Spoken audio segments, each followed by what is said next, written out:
Que o seu dia seja abençoado e repleto de paz. Bem-vindos a mais uma análise aprofundada. Hoje a gente mergulha de cabeça numa daquelas perguntas, sabe? Que acompanham a humanidade desde sempre. Uma pergunta que ecoa, desde tribunais romanos até, salas de aula hoje em dia, a famosa: o que é a verdade? Exatamente. E para nos guiar nessa exploração, a gente está com o segundo capítulo do livro Fundamentos Inabaláveis, do autor Norman Geisler. Isso. O capítulo se chama justamente A Verdade. E ele já abre nos confrontando com essa questão que ficou famosa por ter sido feita por Pôncio Pilatos, né? Pouco antes de um momento crucial da história. E a nossa missão aqui é desvendar os principais argumentos dele. Vamos explorar por que, segundo Geisler, a verdade não só existe, como ela é, inevitável. E também como ideias como o relativismo e o pluralismo são vistos como obstáculos nessa busca, né? Isso. Ok, vamos começar a desvendar isso. O ponto de partida do autor é uma ideia quase instintiva, que ele busca lá em Aristóteles. A de que todo mundo quer conhecer a verdade, né? Exato. Todos nós, por natureza, desejamos saber. Mas, como o livro bem aponta, uma coisa é querer, outra é encontrar. Pois é. Ele usa um exemplo ótimo, bem simples.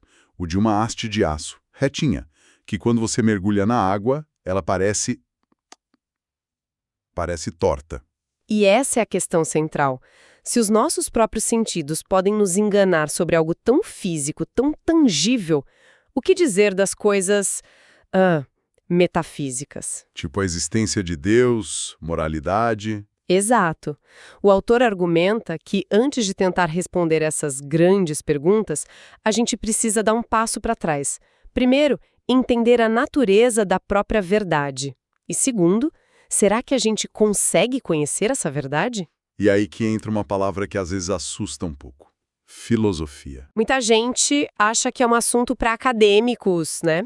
Algo distante. Sim, mas o livro defende que todos nós usamos filosofia o tempo todo, mesmo sem perceber. A própria origem da palavra é muito bonita. É verdade. Vem do grego filho, que é o amor de um amigo, um amor fraterno. E sofia, que é sabedoria. Ou seja, um amor pela sabedoria. É uma busca, não uma posse. O que eu acho fascinante aqui é essa perspectiva da filosofia como uma ferramenta prática. O autor até cita C.S. Lewis. Ah, eu vi essa parte. Que dizia que mesmo pessoas com pouca instrução formal são capazes de seguir uma argumentação lógica e sentir prazer nisso. É como resolver um quebra-cabeça, né? Perfeito. A filosofia, então, é apresentada como esse exercício da razão na busca pela verdade. É um exame racional de qualquer sistema de crenças. Ok, então a filosofia é a nossa ferramenta. E aqui o autor faz uma afirmação muito forte. Ele diz que negar a existência da verdade é, na verdade, confirmar que ela existe. Uhum. Isso parece um trava-línguas lógico, mas é o centro do argumento dele. É um argumento clássico, o da autorrefutação. Pensa na frase: não existe verdade. Certo. Se essa afirmação for verdadeira, então já existe pelo menos uma verdade, que é a própria afirmação, o que a torna falsa. Entendi. Ela se contradisse. Ela se anula. De qualquer forma, a tentativa de negar a verdade acaba pressupondo que ela existe. A verdade, para ele, é inescapável. Faz sentido. Mas para isso não ficar só na lógica, como o livro define verdade de um jeito prático? A definição usada é a clássica. Verdade é aquilo que corresponde à realidade. Não é algo que a gente inventa, então. De jeito nenhum. O exemplo que ele dá é o da lei da gravidade. Ela sempre existiu, funcionava muito antes de Isaac Newton a descrever. Certo. Ele não criou a gravidade, ele descobriu a verdade sobre ela. Exatamente. A verdade está ligada à realidade das coisas, não à nossa mente ou à nossa crença. E é exatamente aí que a coisa fica interessante, porque essa ideia de uma verdade absoluta, ela bate de frente com uma corrente muito forte hoje em dia. O relativismo. O relativismo. O autor cita Alan Bloom, que escreveu sobre a educação e disse que a única coisa que um professor pode ter certeza é que seus alunos acreditam que toda verdade é relativa. E que desafiar essa ideia os deixa perplexos, como se alguém questionasse que 2 mais 2 são 4. E o livro argumenta que o relativismo não é mais visto só como uma teoria, mas como um postulado moral quase. Sim, é a condição para uma sociedade ser livre, ser tolerante. A grande virtude passa a ser a abertura. E o vilão nessa história toda é o crente verdadeiro. Exato. Aquele que acredita numa verdade absoluta é visto como o perigo real, a causa das guerras, das perseguições, da intolerância. Para ilustrar essa tensão, o livro nos joga num cenário muito vívido. Uma sala de aula. Uma aula de introdução à filosofia. E a gente conhece dois personagens. O aluno cristão, John Tate, e a professora Leslie Stone. A professora pede que cada um compartilhe suas convicções pessoais. Imagino a hesitação do John. Pois é, ele, com um certo receio, compartilha a fé dele. Deus criou o mundo, o ser humano pecou, e Jesus é o único caminho para a salvação. Ok. Depois que todo mundo fala, a professora faz a pergunta. Ela diz: quantos de vocês acham que devemos ser tolerantes e que toda verdade religiosa é pessoal e, portanto, relativa? E aí vem o clímax da cena. Todas as mãos na sala se levantam. Menos a de John. Menos a de John. Nossa, que cena. E a professora, claro, se vira para ele. Isso. Mas, em vez de confrontá-lo, ela decide usar uma história para explicar por que a verdade religiosa é relativa. E ela conta a antiga parábola... A dos 6 homens cegos e o elefante. Conheço. É muito persuasiva. Poderosíssima. Cada cego toca uma parte diferente do elefante, né? A tromba, a perna, a orelha. E cada um descreve o animal de um jeito completamente diferente. Uma cobra, um tronco de árvore, uma folha. Exato. E a moral da história, segundo a professora, é que as diferentes religiões são como os cegos. Cada uma percebe só uma parte da mesma realidade e todas as interpretações são igualmente válidas. Perfeito. A realidade é uma, mas os caminhos para ela são muitos. É um argumento muito forte. Promove humildade, tolerância. Então, qual é a resposta do livro a isso? Onde está a falha, segundo o autor? A falha, segundo ele, é sutil, mas demolidora. A crítica não está nos homens cegos. Está em quem conta a história. Como assim? Pensa bem. Na parábola, quem é a única pessoa que sabe que os cegos estão todos tocando partes diferentes do mesmo elefante? Ah, a pessoa que está vendo o elefante inteiro. Exatamente. Ao contar a parábola, a professora Leslie Stone não se coloca na posição de um dos cegos. Ela se coloca na posição de quem tem a visão completa. Nossa, é verdade. A única que pode julgar que todas as outras visões são só parciais. Que ironia.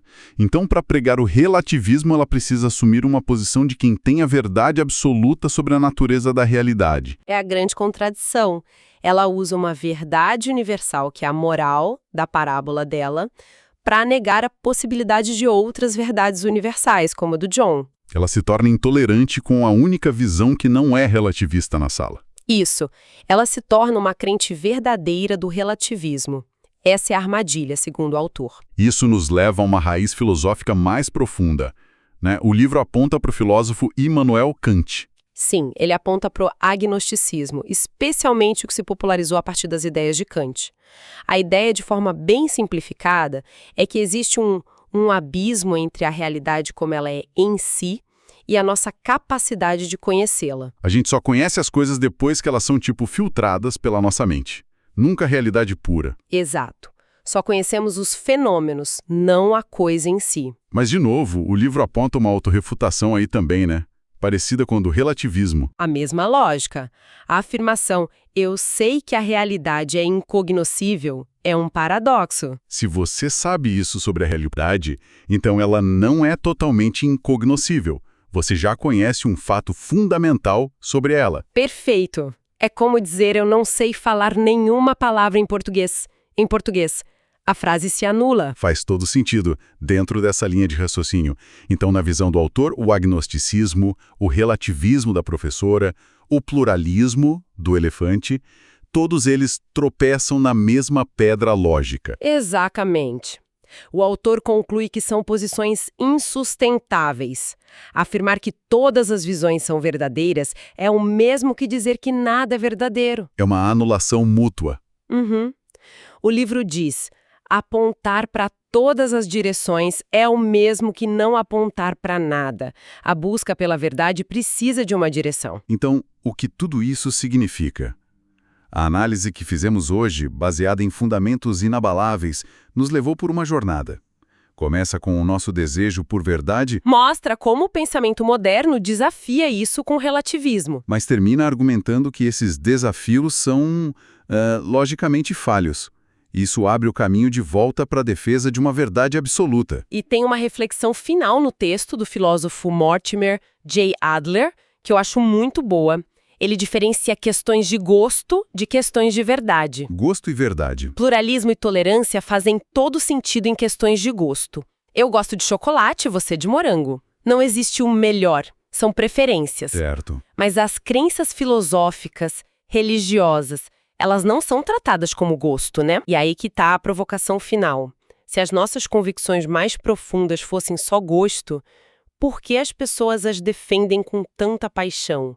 Por que a professora Stone se esforçou tanto para convencer a classe em vez de só dizer que era a preferência dela? Fica a pergunta para quem nos ouve. As convicções mais profundas são tratadas como gosto ou como verdade? É uma ótima pergunta para se pensar. E essa discussão, olha, está longe de terminar. Na verdade, esta foi apenas a primeira parte da nossa análise desse livro fascinante. Teremos um novo episódio para continuar a explorar esses conceitos. Que Deus abençoe a todos os ouvintes.